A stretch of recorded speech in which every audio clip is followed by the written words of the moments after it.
দেব শ্রাবন্তীর বাংলা ছবির সম্পূর্ণ তালিকা।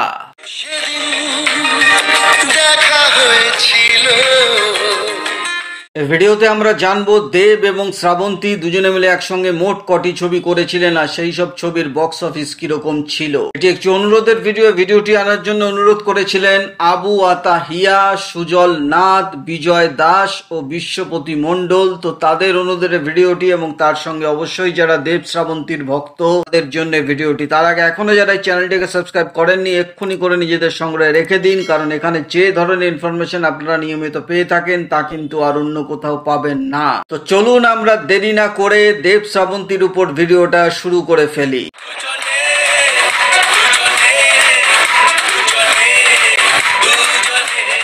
দেব শ্রাবন্তীর প্রথম মুক্তিপ্রাপ্ত ছবি ছিল দুজনে।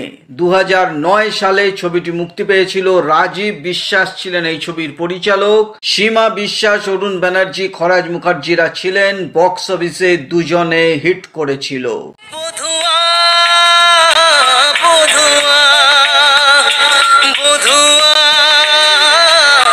এর পরের ছবিটি আসে সেদিন দেখা হয়েছিল। 2010 সালের 24শে ডিসেম্বর ছবিটি মুক্তি পেয়েছিল। সুজিত মণ্ডল ছিলেন এই ছবির পরিচালক। তাপস পাল, লাবণী সরকাররা ছিলেন। বক্স অফিসে সেদিন দেখা হয়েছিল হিট হয়েছিল।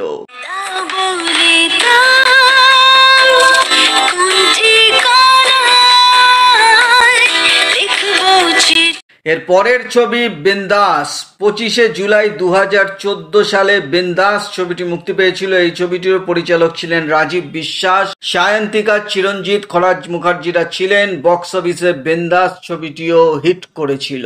এর পরের ছবি বুনো হাঁস। এই একই বছর 2014 সালের 15ই আগস্ট ছবিটি মুক্তি পেয়েছিল। অনিরুদ্ধ রায়চৌধুরী ছিলেন এই ছবির পরিচালক। তনুশ্রী চক্রবর্তী, মুনমুন সেন, গার্গী রায়চৌধুরীরা ছিলেন। কিন্তু বক্স অফিসে বুনো হাঁস চলেনি, ফ্লপ করেছিল।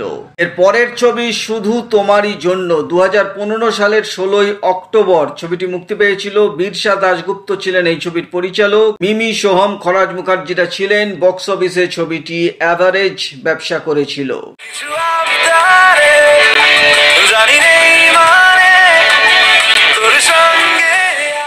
এবং এর পরের ছবি কিশমিশ। 2022 সালের 29শে এপ্রিল ছবিটি মুক্তি পেয়েছিল। রাহুল মুখার্জি এই ছবির পরিচালক ছিলেন, যদিও এই ছবিতে শ্রাবন্তী একটি স্পেশাল অ্যাপিয়ারেন্সে ছিলেন। তো দুজনে মিলে মোট 6টি ছবি করেছিলেন। তার মধ্যে কিশমিশকে বাদ দিলে 5টি ছবির বক্স অফিস হলো। 3টি ছবি হিট করেছিল, একটি ছবি অ্যাভারেজ গিয়েছিল এবং একটি ছবি ফ্লপ করেছিল। এই ছিল দেব এবং শ্রাবন্তীর উপর একটি ভিডিও। আশা করি ভিডিওটা আপনাদের ভালো লেগেছে। ভালো লাগলে একটা লাইক অবশ্যই করে যাবেন। চ্যানেলটিকে সাবস্ক্রাইব করতে একদম ভুলবেন না, কারণ এখানে যে ধরনের ইনফরমেশন আপনারা নিয়মিত পেয়ে থাকেন তা কিন্তু আর অন্য কোথাও পাবেন না। তো দেখা হচ্ছে পরের ভিডিওতে। নতুন কোনো ভিডিও নিয়ে আবার আপনাদের সামনে হাজির হয়ে যাব। ততক্ষণ আপনারা সবাই ভালো থাকুন, সুস্থ থাকুন। নমস্কার।